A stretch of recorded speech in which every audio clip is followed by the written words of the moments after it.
Olá, estamos no ar aqui pela TV Assembleia com mais um programa Personalidade. A nossa personalidade de hoje é uma mulher, uma guerreira que vem do mundo da ciência jurídica. Eu estou falando da juíza doutora Fátima Pirauá, a qual a gente tem o prazer de receber agora. Fátima, um grande abraço para você. Muito bom estar com você aqui no Personalidade para que o alagoano conheça um pouco mais da tua vida, porque às vezes a gente conhece as nossas personalidades, mas às vezes deixa passar algum fato, alguma coisa que pode até estimular pessoas a terem sonhos na vida, né? Sonhos e rumar para frente. Então, o seu exemplo como mulher, como mãe, como juíza, pode inspirar outras pessoas. Então, te agradecer muito pela tua vinda aqui ao Personalidade e pedir uma vênia a você. É assim que a gente fala com o juiz, né? Pedir vênia para ficaria assim uma coisa artificial eu não chamá-la de Fátima. Por mais que a minha esposa tenha recomendado, não chame doutora Fátima. Mas você já me repreendeu aqui no começo, dizendo que é possível, a gente se conhece há muito tempo, então eu não vou recorrer ao diminutivo que eu a chamava carinhosamente, que é Fatinha, mas me deixe então chamar Fátima. Pelo menos isso. Tá ok? Mais jovem, né? Então, Fátima, é um pouco isso. Como é que é a tua história, né? Como é que você começa? Eu que acompanhei parte dela, mas eu acho que é muito inspiradora. Né? Você começa de onde você vai com você, está com você. Vai que é tua, Tafarel, como diz a história. Ô, Paulo, muita honra, viu? Muita alegria. Um carinho imenso que eu sinto por você e pela Rita. Muito bom estar aqui com você. E lembrar do tempo de Fatinha, né? Que na família eu ainda sou chamada assim, né? Pelos irmãos, pelos sobrinhos, todos, por todos. E eu sou natural. Eu nasci aqui em Maceió, né? Mas toda a minha família, você sabe, é de Porto Calvo.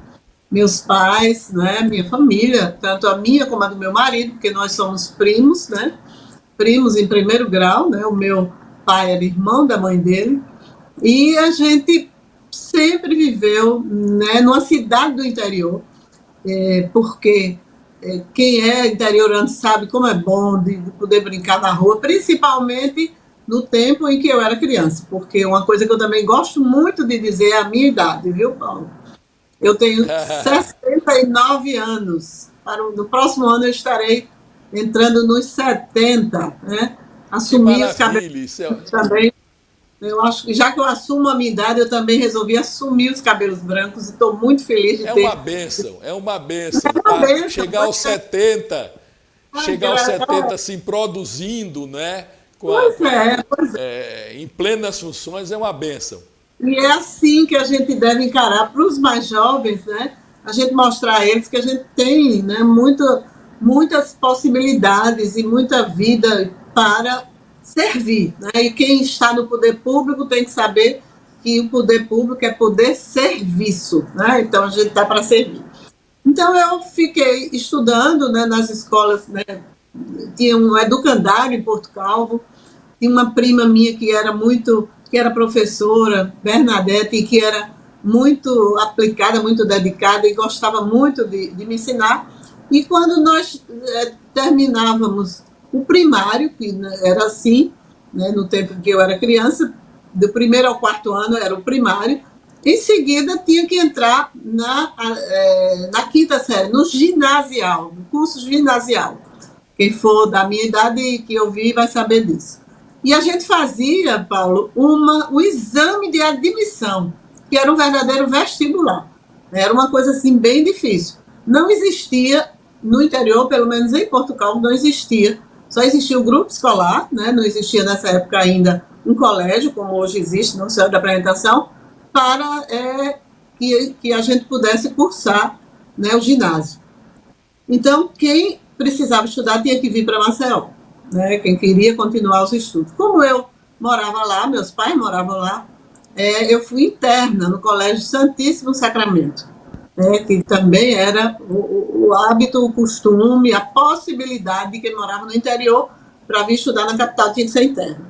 E o Colégio Santíssimo Sacramento era apenas, né, para meninas, alunas feminino, do sexo feminino, e o Marista só para os meninos, alunos do sexo masculino.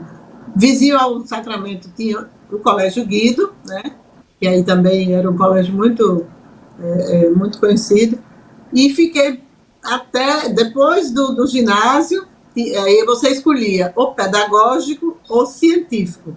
Quem ia para a área de medicina, de odontologia, né, fazia científico. Quem ia para as humanas, por exemplo, eu fiz letras, né, outra notícia já que eu vou lhe dar, que eu acho que você lembra, eu aos 17 anos fiz vestibular para o curso de letras na Universidade Federal de Alagoas, na UFAL. E naquela época o vestibular era unificado. Nós tínhamos que fazer o vestibular, todos os cursos de UFAL, no Trapichão. Imagine a quantidade de pessoas. E teve uma curiosidade, nós, quando saímos, eu e uma outra pessoa que estava também fazendo vestibular, tinha cabelos grisalhos já, e aí tinha eu acho que era TV Gazeta, na época eu não sei, entrevistando a mais jovem vestibulanda e a mais velha vestibulanda. E éramos nós duas. Devem ter feito uma pesquisa lá, com a UFAL, descobriram. Eu tinha 17 anos, estava fazendo vestibular para letras, e coincidentemente, quando chegamos na faculdade, ela também, ainda hoje lembro o nome dela, Alice, era também aluna do curso de letras. Então, são histórias muito interessantes. No interior, a gente brinca muito na rua, né? A gente, né, joga bola junto com na rua. No interior era assim, na época em que eu era criança, ainda alguns interiores... Fátima, acho que ainda... você falar um pouco da sua família, né? Quem são seus pais, vocês foram em quantos irmãos, como era essa vivência? Você também os conheceu, né? Meus pais, Geraldo de Guzmão Barbosa, que chamava Gel, e Estela, Maria Estela Lins Barbosa, né? Dona Estela, que você conheceu muito, que Rita conheceu muito. Nós somos 5 irmãos, né? Hoje ainda somos, graças a Deus, estamos todos vivos.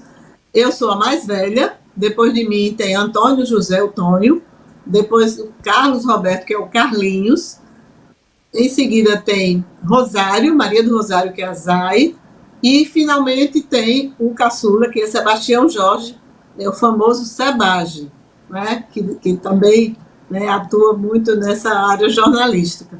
Então, somos 5 irmãos, né? Nossos pais já faleceram, né? Nós herdamos uma terrinha, um pedacinho de terra, uma fazenda lá em Porto Calvo, Fazenda Prazeres, onde passávamos as férias, onde temos muitas lembranças boas, afetivas, de nossa infância, né? Andando a cavalo, tomando banho de rio, né? Indo para o cercado logo cedinho, tomando leite, né? No cercado. Papai devo dizer que eu também as tenho. E você também. Sim, senhor, pois é. E a gente, papai Paulo, ele acordava a gente muito cedo.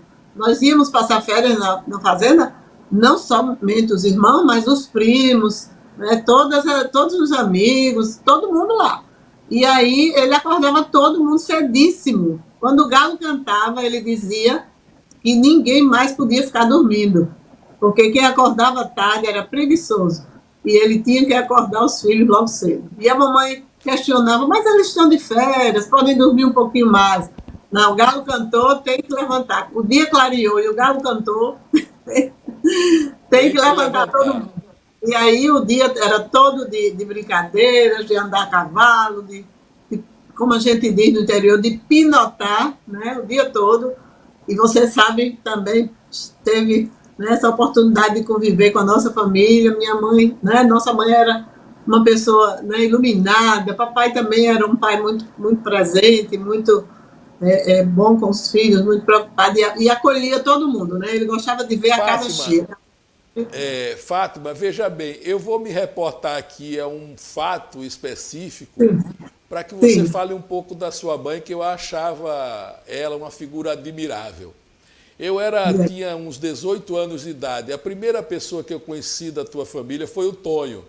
Né? A o gente chamava Tony. ele Marrom, né? Era um Nossa, marrom. Ele tinha uma Brasília amarela, era bem musculoso, bonito, um moreno bonito, né?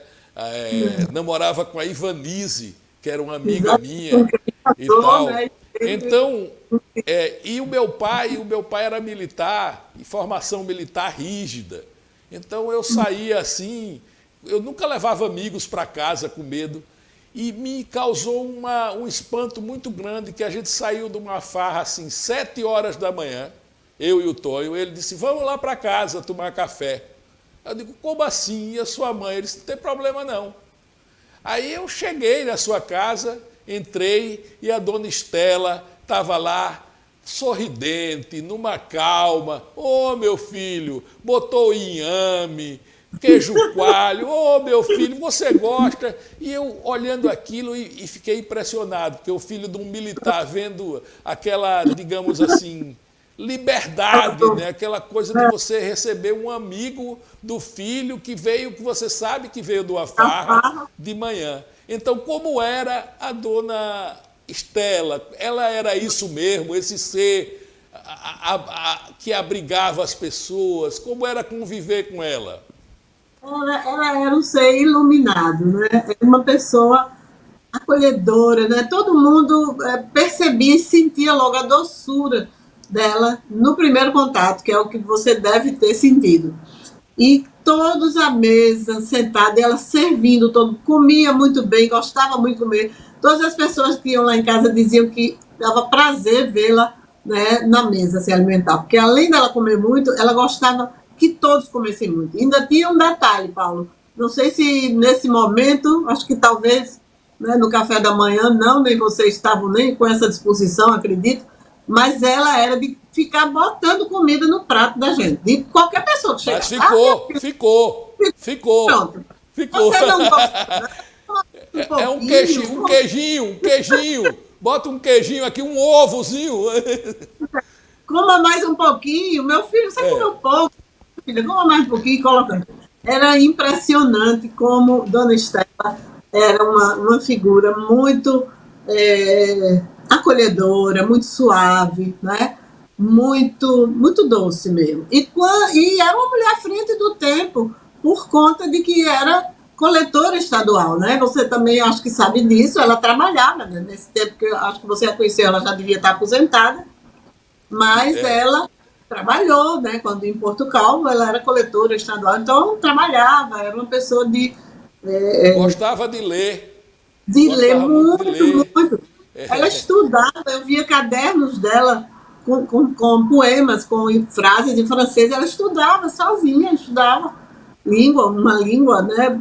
Os pais dela não tiveram condição de mandá-la para Maceió para terminar, né? Fazer, vamos dizer, até o científico, o pedagógico de segundo grau, mas o pouco que ela estudou muito, foi também autodidata, né? Além de estudar o que tinha para estudar no interior naquela época, né? Que era no grupo escolar, praticamente só o ensino primário, mas ela fazia questão de estudar e lia muito. E gostava tanto de livros e de ler que botou uma livraria lá em Portugal. A primeira livraria de Portugal foi Dona Estela que colocou. E Que ela maravilha. é Que maravilha. uma pessoa à frente do tempo mesmo. Viu? Paulo, que bom que É você a verdade, conheceu é e verdade. sentiu, né? Teve É, esse com certeza. privilégio de Eu tive o dela. privilégio de conviver no tempo de Estela, né? Fui um Exato. privilegiado. Fui um Nossa, privilegiado. pois é. Escuta, aí eu me lembro de você quando nós íamos lá, bem jovens ainda, para Portugal, a Fazenda Macaco, que era da sua irmã, do seu cunhado, né, onde a gente ficava mais, né, que era lá do Puluca e das Aias, né? Turma jovem, ia para lá muito. Então, eu me lembro dessa época muito bem e nessa época eu conhecia você como professora. Você era uma professora. Né? Você ensinava no colégio, e eu acho que o Ney também ensinava, o seu esposo também ensinava. Como foi essa virada assim, das letras para o mundo jurídico? Eu vou lhe dizer, Paulo, e isso eu acho que pode também inspirar alguns jovens para que possam ver o sacrifício que muitas vezes a gente tem que fazer e que vale a pena. Nós terminamos, o Ney fez História na UFAL e eu fiz Letras. Ele é um pouco mais velho do que eu, terminou primeiro o curso dele de História e eu terminei depois o curso de Letras. Fomos contratados, né, naquela época não era concurso, fomos contratados pela Secretaria de Educação para ser professores, porque éramos de lá de Portugal. Tínhamos, né, o curso superior, né, eu de Letras e ele de História, estava precisando de professor nessas duas áreas e nós fomos contratados para dar aula. Então, eu dava aula no ensino, né, era o ensino médio, né, e tinha o ginasial e médio, claro, né, e a gente dava aula. E, ao mesmo tempo, Paulo, a gente também, não sei se você lembra disso, quando nós casamos, né, e fomos morar lá, ficamos lá em Portugal. Porque como o nosso avô é o mesmo avô, né, no caso materno dele, paterno meu, na partilha da herança do nosso avô ficou uma padaria que ficou também para a mãe dele, né, para a tia avô. E aí ele foi cuidar, tomar conta dessa padaria. E nós casamos e ficamos morando em Portugal e dando aula no colégio. E aí a mamãe já aposentou, já não queria mais continuar no comércio, e eu assumi e fiquei com a livraria dela, entendeu? Então, a gente como professor e como comerciante, né? Ele na padaria e eu na livraria, que a gente chamava de armarinho, porque não era só livraria, a gente também vendia presentes, outras coisas, inclusive depois colocamos gráfica, né, loteria esportiva, já pensou que não tinha, né, nessa época, lá, a gente também levou essa loteria para lá, e aí ficamos, só que depois resolvemos fazer direito, né?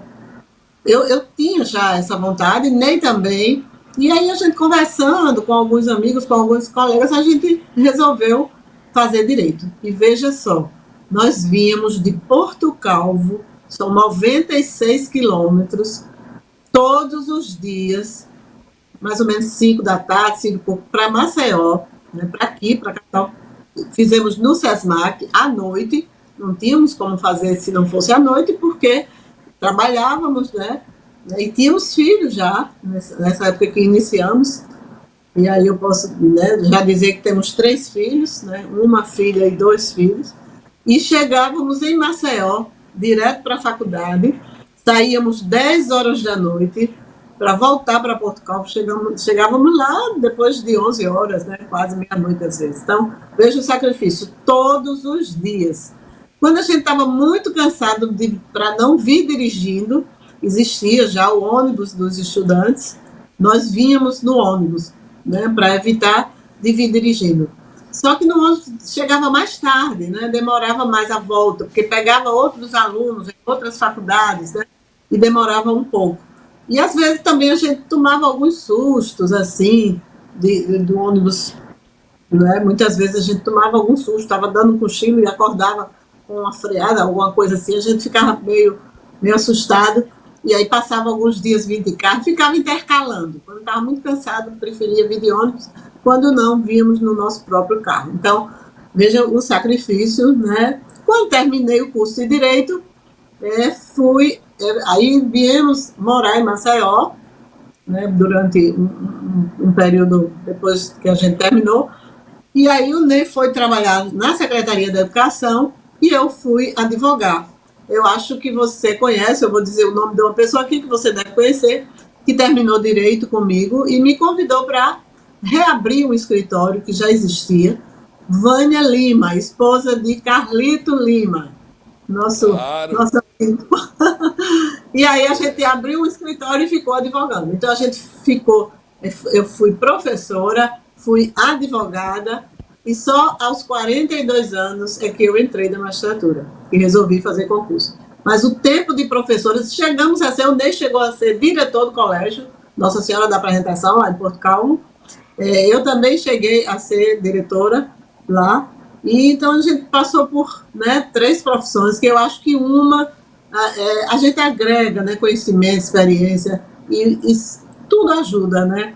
Eu acho que todo conhecimento enriquece e nos dá muito mais até capacidade de, agora enquanto magistrada, né, de saber, né, de sopesar as condições, as situações que a gente se depara e precisa resolver, né? Então, eu acho que eu tenho só a agradecer, né, por todas essas experiências de vida que nós temos e que nos ajuda a todo instante a ser mais compreensivo, mais solidário, né, e a buscar a justiça e o direito.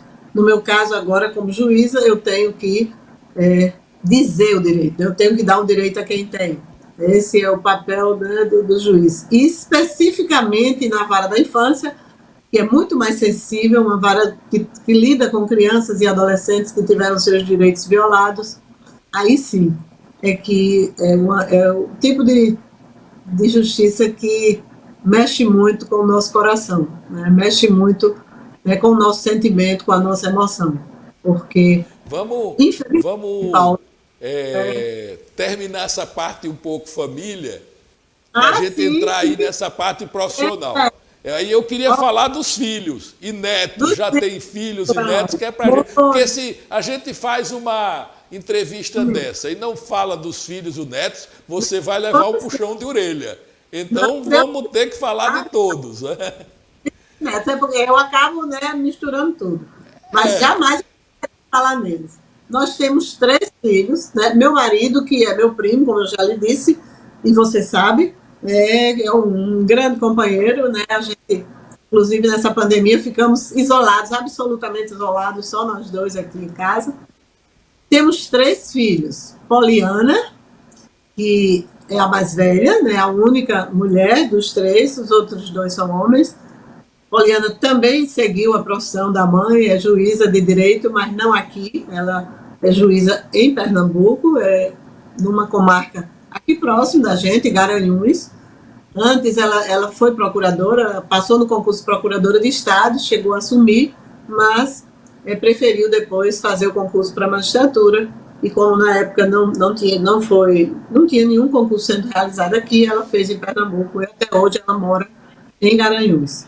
Né? Temos um segundo, que é Alexandre, né, também que gosta muito da área administrativa e trabalha numa empresa de bebidas, ele é gerente de uma empresa, e o caçula fica conosco, fica dando um apoio a gente, né? Alexandre é o segundo, André é o caçula, lá na fazenda, ele é que cuida, porque Dona Estela fez uma exigência, viu, Paulo?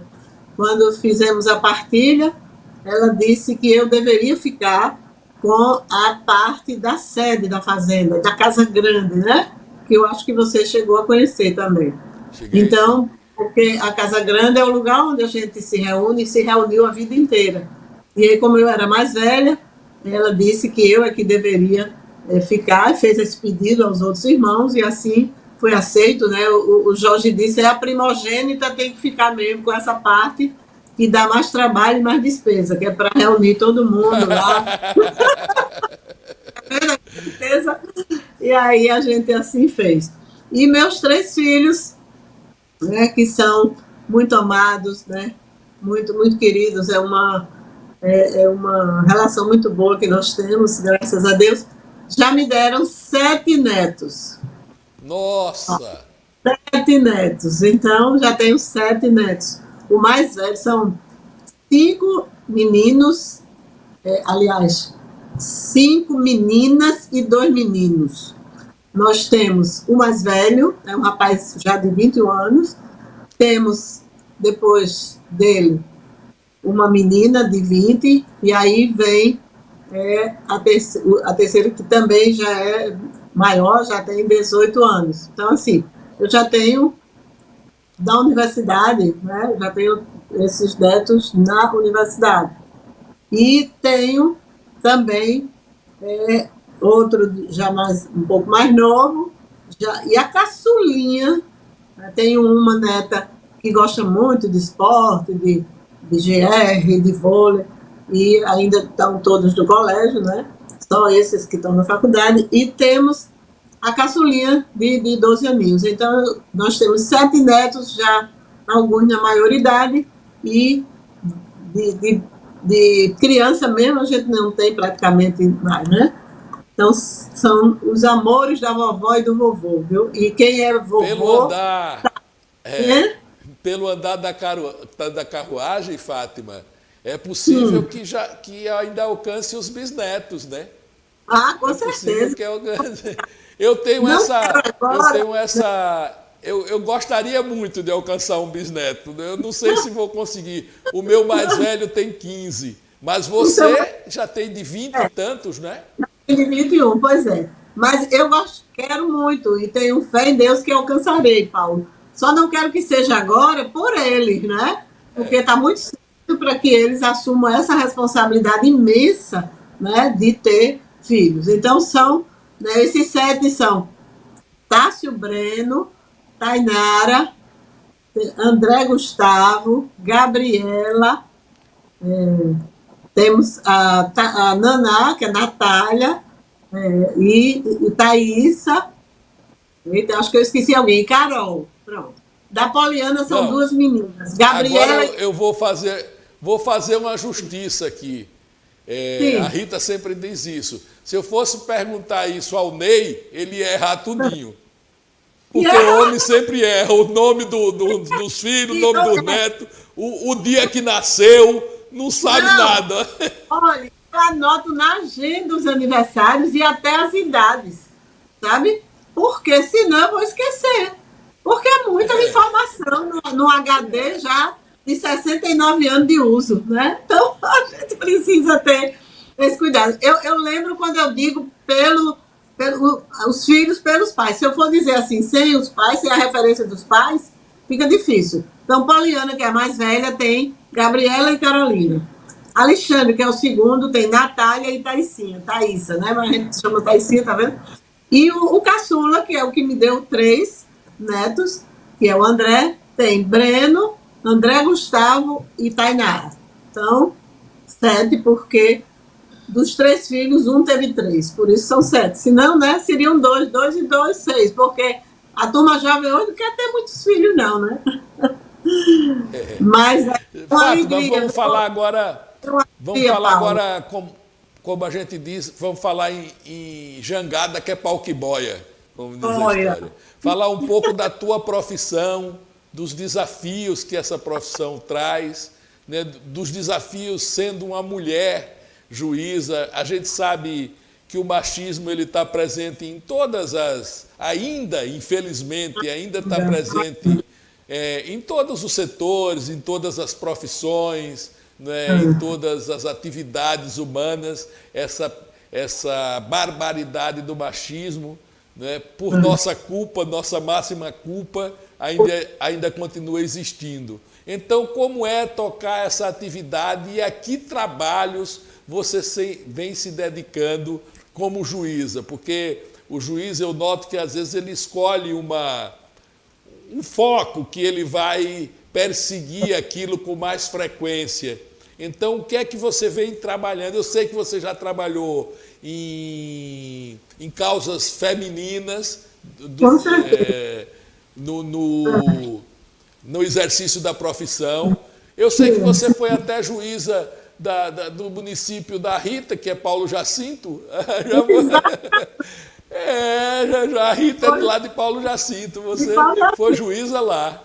Lá, e foi uma das comarcas que eu demorei mais, foi Paulo Jacinto. Hoje eu tive um evento da OAB, da Comissão da Infância da OAB, lá no Centro de Convenções, e tinha muitos conselheiros tutelares, né, inclusive recebi uma homenagem em função do trabalho com a infância, e tinha conselheiras de Paulo Jacinto, aí vieram falar comigo, né? Tá Lembrado, vendo? ai, foi muito bom, do período que eu passei. Veja bem, Então, então, como é que sim, você desenvolveu o teu trabalho? Qual foi o teu foco? Qual é o teu foco? olha, Paulo, quando a gente inicia, a gente tem é, que ir para uma comarca pequena. A primeira comarca que o juiz vai é uma comarca de primeira entrância. Nós temos 3 entrâncias aqui no estado de Alagoas, na magistratura. Primeira entrância, que é uma comarca pequena, que é um juiz apenas. Esse juiz é clínica geral, faz tudo, né? Ele é juiz civil, ele é juiz criminal, ele cuida de todas as causas que chegam, ele é o único juiz da cidade, certo? Tem um juiz de segunda entrância, quando a gente consegue ser promovido para uma segunda entrância. Já é uma comarca maior, é uma comarca que normalmente tem mais de um juiz, né? Já tem um para cível, só para a família, ou se não, pelo menos para as causas cíveis, e um outro para as causas criminais. E depois a terceira entrância, que a última entrância na carreira da magistratura do juiz, que a gente chama de primeiro grau, né? Quem estiver me ouvindo que for da área jurídica vai saber. Primeiro grau somos nós, os juízes, segundo grau é o Tribunal de Justiça, são os desembargadores. E aí, nessa comarca de terceira, que em Alagoas temos 3, a capital, aqui, Penedo e Arapiraca, certo? Tem estados que apenas a capital é comarca de terceira. Aqui em Alagoas temos 3 comarcas de terceira entrância, que são essas que eu disse, Penedo, Arapiraca e Maceió. Aí sim, quando você está numa comarca maior, numa comarca de terceira, aí você se especializa, principalmente aqui na capital, né? Aqui a gente tem varas só de infância, juizados, né? Varas cíveis, varas só de família, né? Varas da fazenda, né? Pública, municipal, estadual. Aí sim, o juiz fica, né, numa vara especializada. Mas o foco, como você me perguntou, eu acho que a magistratura, e eu tive o prazer de fazer uma aula prática com 12 colegas que assumiram agora recentemente, eu não sei se você deve ter visto aí no site do tribunal, assumiram agora 12 juízes novos. E olha, foi muito bom, viu? 50% da questão de gênero, foram 6 mulheres, 6 colegas juízas e 6 colegas juízes, né? 6 homens e 6 mulheres. Então, ainda não é o ideal, porque nós somos maioria nas faculdades de direito, então deveremos ser maioria também na magistratura. Mas às vezes a pessoa não quer, fica mesmo advogando, né, dando assessoria, e prefere não fazer concurso para a magistratura, ou também faz para o Ministério Público, para outras carreiras jurídicas.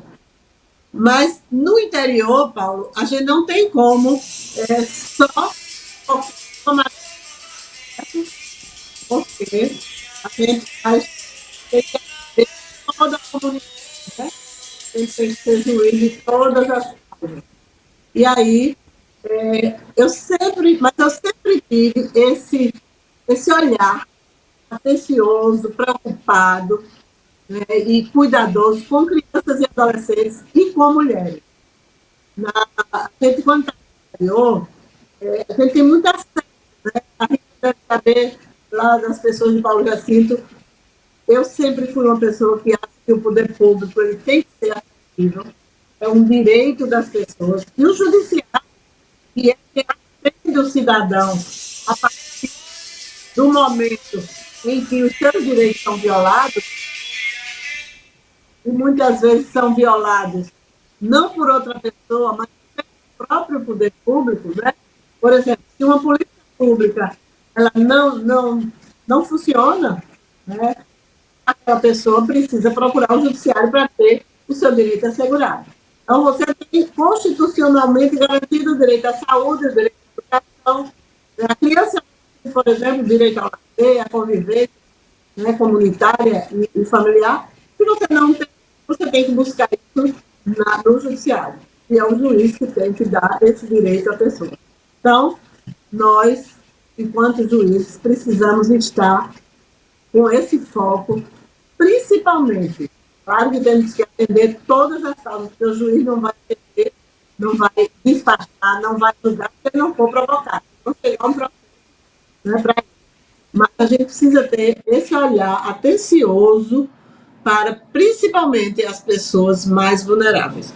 E aí, como eu ia lhe dizendo, eu levei esses 12 colegas para um abrigo, uma unidade de acolhimento aqui da capital, de crianças e adolescentes, para que eles pudessem participar, me acompanhar nas audiências concentradas que nós costumamos realizar nos abrigos, que é para reavaliar a situação de acolhimento daquelas crianças ou adolescentes, porque o abrigo não é para você ficar morando lá, é uma coisa passageira até que se resolva se aquela criança ou aquele adolescente volta para a sua família, porque se ele está ali é porque ele teve um direito violado, ele precisou, né, ser acolhido porque foi negligenciado, muitas vezes maltratado, abusado, e certamente se ele foi para a briga é porque não teve ninguém na sua família extensa, mesmo que não o pai ou a mãe que tenha violado seu direito, uma outra pessoa da família que pudesse ficar e ele está ali.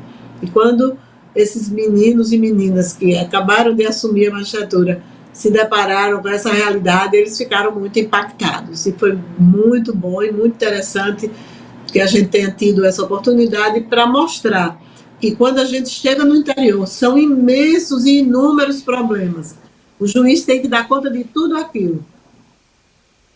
Mas ele não pode deixar de estar atento àqueles que mais precisam, que é a criança, o adolescente, a mulher, o idoso, aquelas pessoas que estão em situação de vulnerabilidade e que normalmente são essas pessoas. Então, a gente sabe que o machismo impera muito mais ainda no interior. Eu já fui também juíza de comarcas do sertão e a gente sabe como é difícil lidar com esse machismo.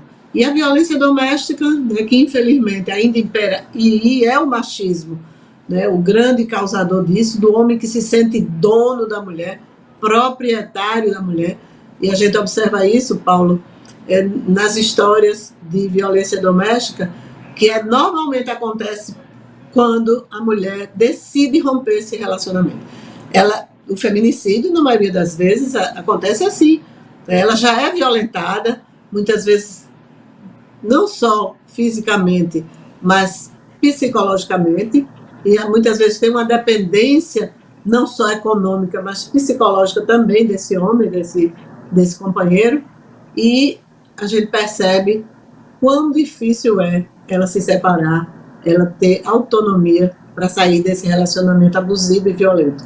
Muitas vezes a família não apoia, né, e eu acho que esse é um fator determinante para que uma mulher tenha coragem de sair do relacionamento, é a família apoiar para que ela possa buscar ter a sua vida, a sua autonomia e a sua paz, né? Ninguém pode viver assim, nessa situação de violência.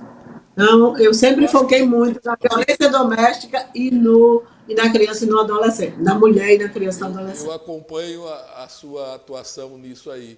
E é bem próprio a gente falar isso, esse período. A gente tem avolumado aí recentemente, coisa de um mês para cá, a gente tem visto, não é, na televisão, assistido a atos de violência contra criança, vários, e contra mulheres, como se isso tivesse uma bola de neve, não é? A gente sempre teve isso, é claro.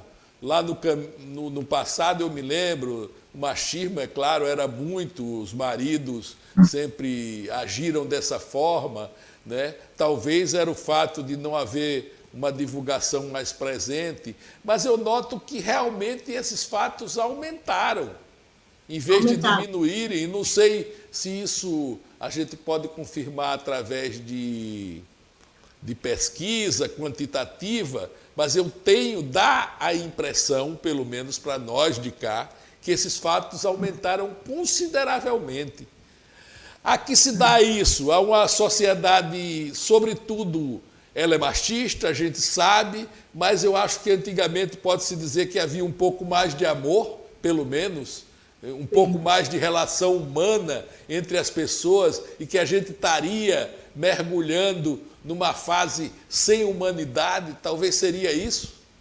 Talvez seja. Eu acredito que, Paulo, que isso talvez tenha algumas pessoas que se legitimaram, né, que se sentiram legitimadas a expor todo o seu machismo, todo o seu racismo, toda a sua misoginia, né, toda a sua falta de empatia com o ser humano, né, de pobre, preto, mulher, índio, criança, principalmente se for criança que está em situação de vulnerabilidade social. É impressionante como as pessoas parece que tinham algum prurido de não deixar isso transparecer com tanta clareza. E agora me parece que essa reserva ela realmente foi deixada de lado e as pessoas estão se mostrando tal qual elas são e sempre foram, né?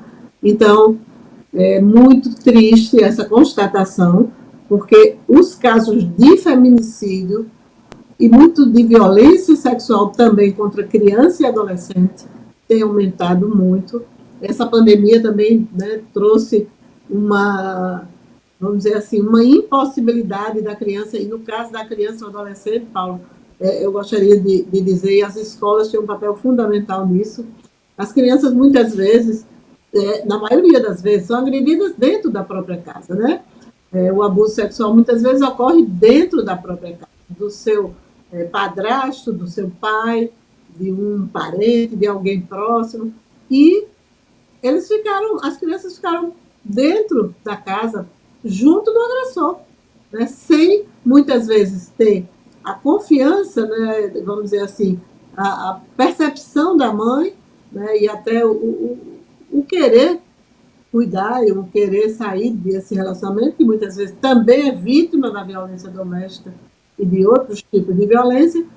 Então, isso aumentou muito com a pandemia. Apareceram muitos casos e a criança ficou, o adolescente, sem ter a quem recorrer, né? Sem ter a escola, que muitas vezes é o único refúgio dela, de uma professora, de uma coordenadora, de uma diretora amiga, que olha, percebe que aquela criança está diferente e acolhe e ouve a sua história e denuncia. Então, foi bem difícil, né? E a gente está vendo esse retrato, né, agora muito nítido, tanto das mulheres como das crianças e dos adolescentes. A situação de Às violência vezes, fosse muito. às vezes pesa, passa para a gente, às vezes pesa contra a justiça, não é? Às vezes pela autoridade policial ela faz até esse jogo, às vezes. Não, mas a gente prende, a justiça solta, né? Então fica difícil. Mas o que a gente nota, e aqui vai a minha pergunta, a gente tem leis suficientes a gente tem leis, um arcabouço legal, não é? Que nos permita a punição disso, ou a gente teria que ter mais leis? Por exemplo, me causa muito espécie quando começa a se diminuir a idade penal. Daqui a pouco vai pegar um menino de 5 anos, né, e dizer que ele pode ser criminoso. Ora, eu nunca vou admitir que um jovem de 12 anos ele seja responsável pelo que ele está fazendo. Isso não cabe na minha cabeça. Ele pode ser o mais perverso que ele for, mas jamais eu admitiria que é culpa dele aquilo que ele está passando, entendeu? Então é isso. Existe um arcabouço legal já suficiente, ou é a falta de aplicabilidade desse arcabouço que está nos prejudicando?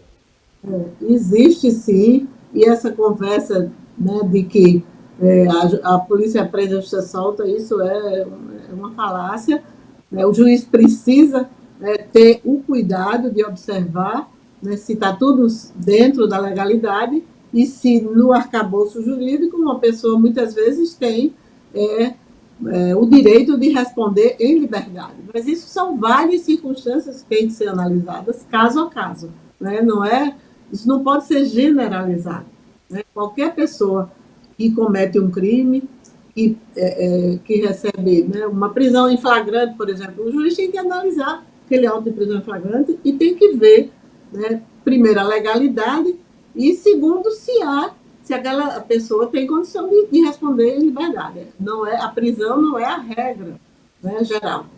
Na questão da violência doméstica, a gente tem evoluído muito. E aqui em Maceió, Paulo, eu acredito que você sabe, eu, inclusive, fiquei um tempo na Coordenadoria da Mulher, junto com outros colegas, e o desembargador Tutimés, que é o coordenador da Coordenadoria da Mulher em Situação de Violência, que é um humanista, né, uma pessoa que é um olhar muito, muito cuidadoso, né, criou aqui, com o apoio do tribunal todo, claro, e agora o desembargador Cleber, o presidente, tem dado também todo apoio, a Casa da Mulher. As mulheres alagoanas, né, e sobretudo as mulheres de Maceió, têm agora um equipamento muito bom e muito importante para encorajá-las, para recebê-las com todo cuidado, com todo acolhimento, né, para que elas possam denunciar essa violência doméstica que sofrem. Elas podem, inclusive, ficar um período curto, claro, né, na casa, junto com seus filhos, até que se estabeleça, são capacitadas também para voltarem ao mercado de trabalho ou iniciarem, né, no mercado de trabalho. Elas têm uma delegada lá na casa, tem uma equipe muito profissional, muito boa, de assistentes sociais e de psicólogas que atendem, que faz os encaminhamentos. Então, tem o próprio juizado lá dentro, fica lá na Praça de Sinimbu, né, Defensoria Pública, Ministério Público, o magistrado. Então, assim, o judiciário tem feito a sua parte, tem feito o máximo. Mas essas pessoas precisam também de que a sociedade como um todo, né, reveja. Isso é uma questão cultural que a gente precisa, né, acabar com isso. A sociedade precisa rever essa postura. A postura, né, do escravocrata, né, que a gente foi por tanto tempo, vergonhosamente, um país escravocrata, né, e agora a questão da violência doméstica, desse machismo, né, que impera ainda na nossa sociedade. E com relação aos adolescentes, Paulo, você fez uma colocação, porque a gente sabe que muitas pessoas, né, querem que haja a redução da maioridade penal, né, porque o adolescente, antes dos 18 anos, ele é considerado, não é um criminoso, ele não comete um crime, ele comete um ato infracional. E ele não vai para uma prisão como adulto, ele vai para uma unidade socioeducativa. Ele tem um diferencial. E eu posso lhe dizer, como juiz da vara, né, da infância e juventude, uma vara cível, mas a vara que também está lá no mesmo fórum, aqui na Ponta Verde, que é a vara do ato fracional, eu sou substituta legal. Quando o colega não está, eu muitas vezes preciso substituí-lo. Agora, o tribunal entendeu, né, da complexidade das duas varas e tem sempre uma colega ou um colega substituindo para que eu não precise me deslocar, né, da minha vara, a vara protetiva.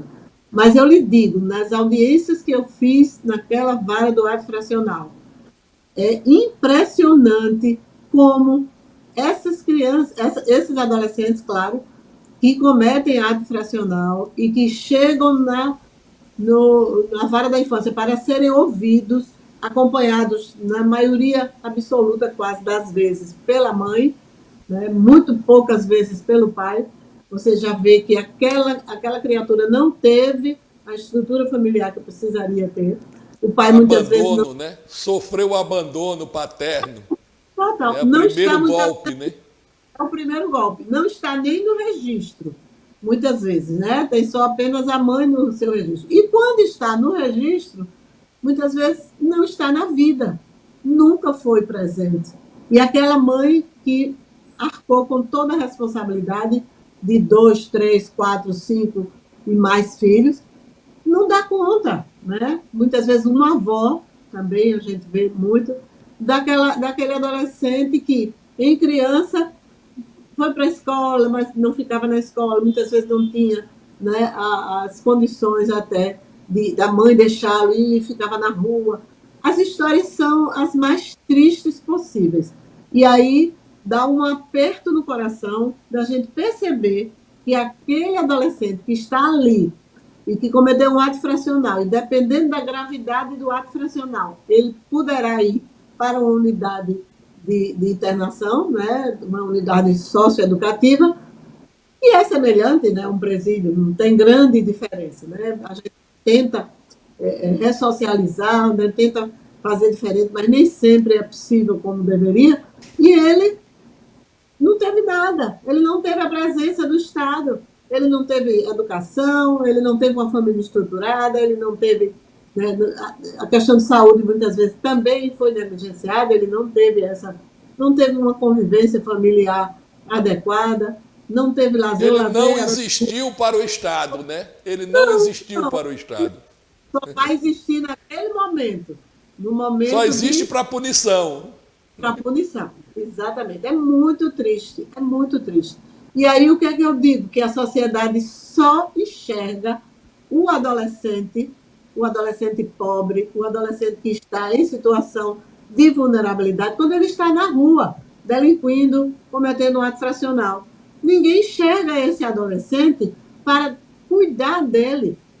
E quando o Estatuto da Criança e Adolescente, que completou 32 anos agora em julho, foi editado, né, a Constituição de 88 já dizia que criança e adolescente era prioridade absoluta, quando isso foi declarado como uma lei, né, avançadíssima, né, uma lei que poucos países têm, as pessoas acharam que estava passando a mão na cabeça.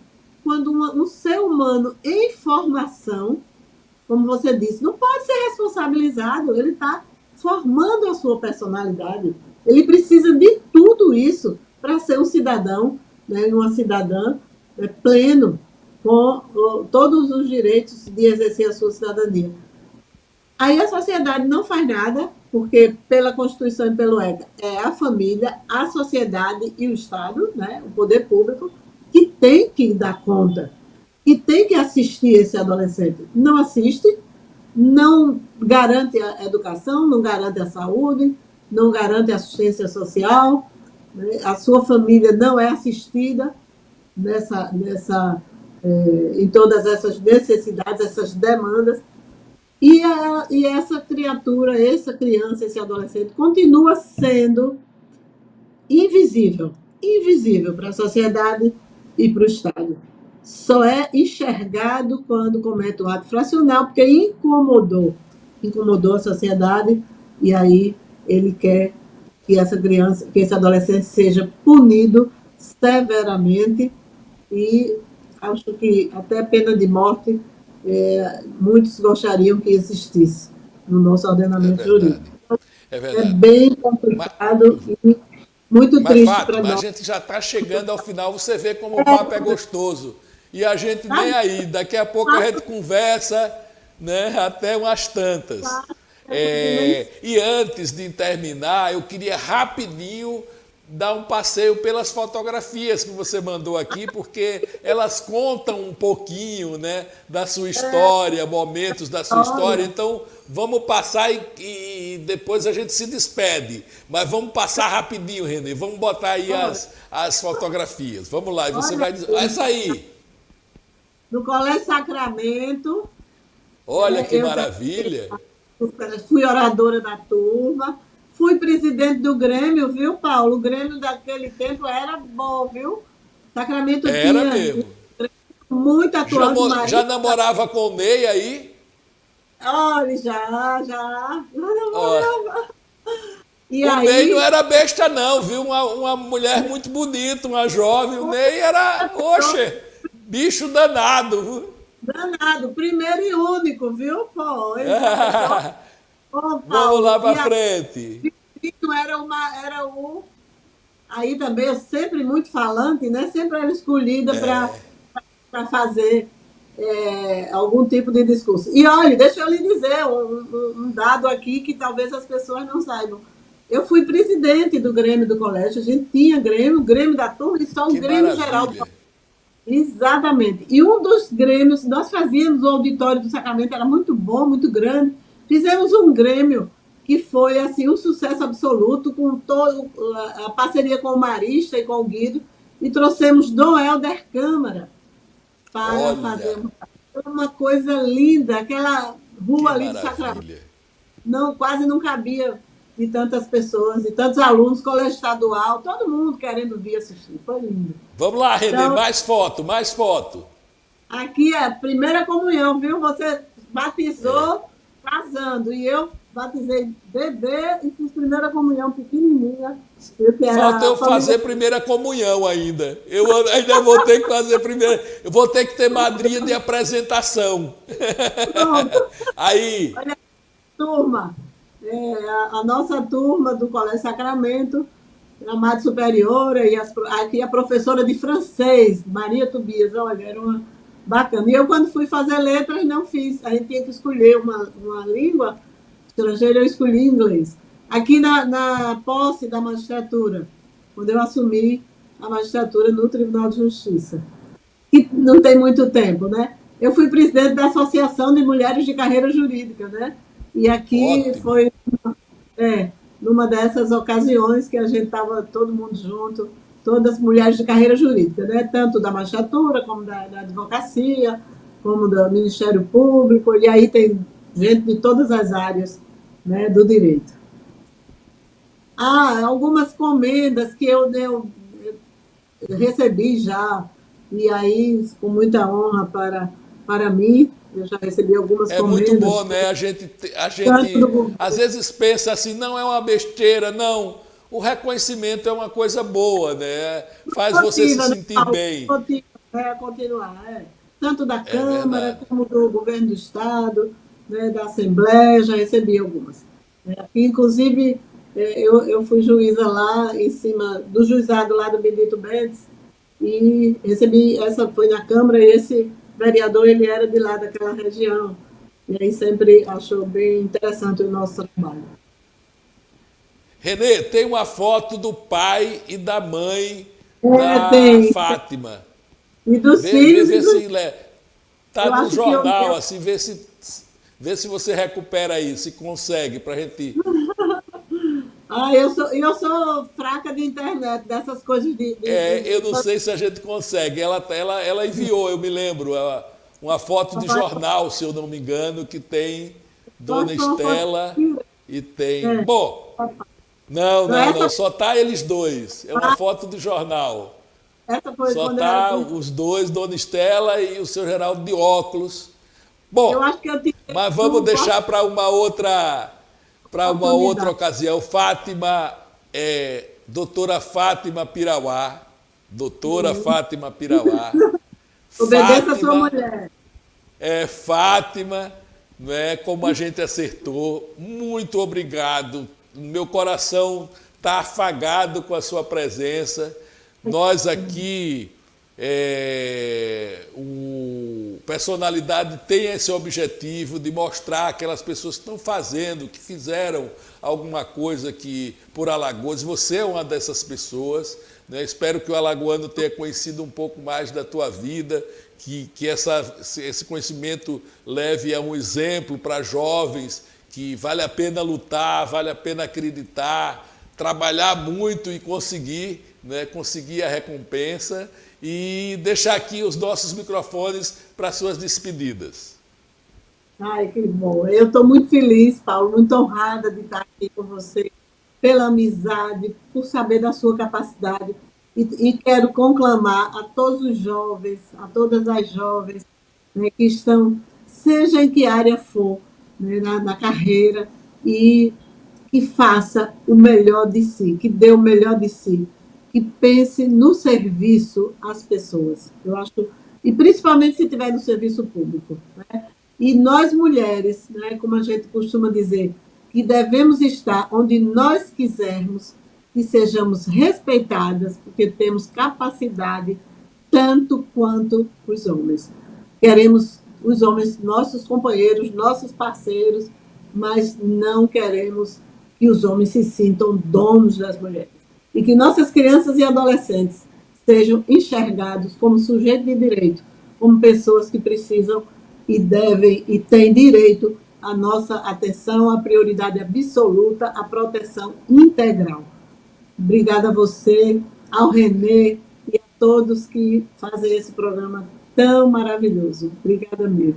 Que bom, que bom. Olha, a gente vai ficando aqui. O Personalidade entrevistou hoje essa mulher guerreira da justiça alagoana, que anda fazendo justiça literalmente, não é? Que é a nossa querida doutora Fátima Pirauá. Assistam às nossas reexibições. Um beijo no coração de todos. Até o próximo programa.